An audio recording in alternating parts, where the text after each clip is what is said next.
La vie agricole à Lagode. Lagode compte de nos jours environ 6500 habitants. En 1960, ce chiffre était de 650 habitants, similaire à ce qu'il était au début du XXe siècle. Cette augmentation spectaculaire est due tout d'abord à l'arrivée d'IBM en 1962, puis au développement du domaine de l'étoile dans les années 1990. Lagode est devenue une commune pavillonnaire dont l'expansion va se poursuivre avec son appartenance à la métropole Nice-Côte d'Azur.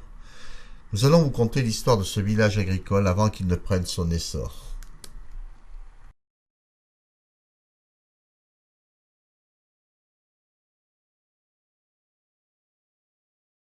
Jusque dans les années 1960, des habitants vivaient au village. Il n'y avait pas de ferme et encore moins de villas aux alentours. Tous les matins, les paysans partaient au champ. On disait on va à la campagne. Sur les terrains agricoles étaient implantés des cabanons en bois ou en dur pour stocker le matériel, prendre les repas, se reposer.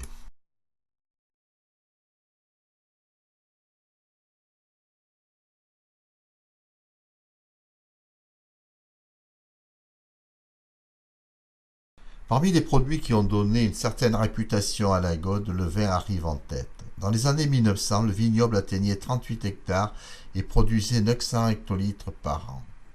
Le vin de Lagode était très recherché. En 1920, le vin de Lagode se trouvait en tête des vins de Provence répertoriés dans l'agenda agricole Vermorel, et ceci bien avant les vins du Bélé. Le raisin de table et notamment le rôle connaissait également un vif succès.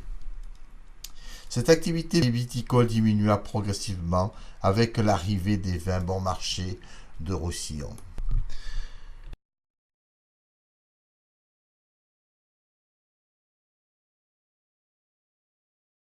Le paysage se transforma avec le développement de l'industrie de la parfumerie à Grasse. De nouvelles cultures apparurent. Les vignes furent arrachées, laissèrent place au jasmin, à la rose de mai, surtout bigaradier. Cet oranger fournit l'essence de Néroli, base de l'eau de Cologne. Dès les années 1900, le village émerge d'une forêt de bigaradier. Mais l'arrivée de produits synthétiques va signer également le déclin de cette activité.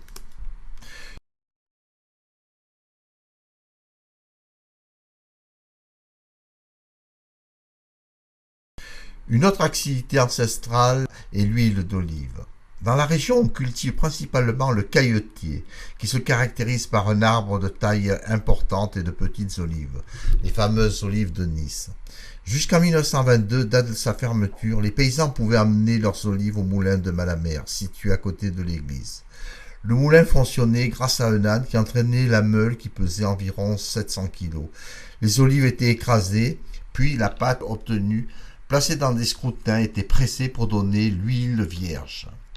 Cette activité déclina avec l'arrivée des huiles à graines, colza, noix et autres. Il faut dire qu'à cette époque, le terme huile était générique et se prêtait à toutes sortes de fraudes. De nos jours, l'huile d'olive a regagné ses galons et bénéficie d'une appellation d'origine contrôlée. L'arrivée de l'eau dans les campagnes en 1931 allait profondément modifier l'activité agricole des collines gaudoises. Chaque agriculteur construisit des bassins destinés à l'arrosage. Pendant la Seconde Guerre mondiale, les paysans gaudois vont participer à alimenter le marché niçois. Fruits et légumes sont produits en abondance et de qualité. Mais c'est après la guerre que le paysage gaudois allait profondément changer avec l'arrivée des fleurs coupées et en particulier l'œillet. Dans la région, la culture des œillets débute à la fin du XIXe siècle. Deux variétés vont se succéder, l'œillet niçois et l'œillet américain. La particularité de l'œillet niçois est d'avoir un calice ouvert. Son principal défaut est d'avoir une tige fine, fragile et cassante, ce qui posait des problèmes pour son expédition. Dans les années 1960, la clientèle lui préféra l'œillet américain dénommé l'œillet Sim. Le Sim avait une tige rigide et un calice fermé, il fut plébiscité. À Lagode, la culture des œillets se développa dans les années 1950. Il s'agissait d'une culture en plein air. La culture de l'œillet en plein air donnait beaucoup de travail manuel. Il fallait être présent en permanence et surveiller le temps. Comme partout ailleurs, l'œillet niçois sera remplacé par le Sim. La culture des variétés américaines nécessitait des investissements très coûteux. D'un côté, les œillets niçois se cultivent en planche sous l'abri de paillassons. De l'autre, l'œillet américain nécessite des serres chauffées, des canalisations de distribution de l'eau fertilisante. L'arrivée des bulldozers à la fin des années 1950 allait profondément modifier les paysages gaudois. Les restanques vont disparaître pour laisser place à des terrains nivelés recouverts de serre. Le développement des techniques de la culture de l'œillet américain, son industrialisation vont amener le déclin de la floriculture locale. Le climat ensoleillé de la Côte d'Azur, qui a permis à la région de devenir la première région horticole du monde, n'est pas nécessaire pour cet œillet robuste cultivé en serre.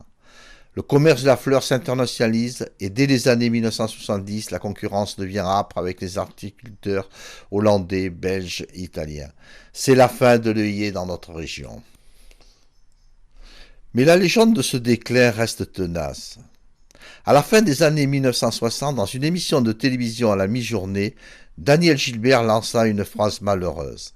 « Les œillets portent malheur. » Ce fut incroyable, mais la vente des œillets s'arrêta net.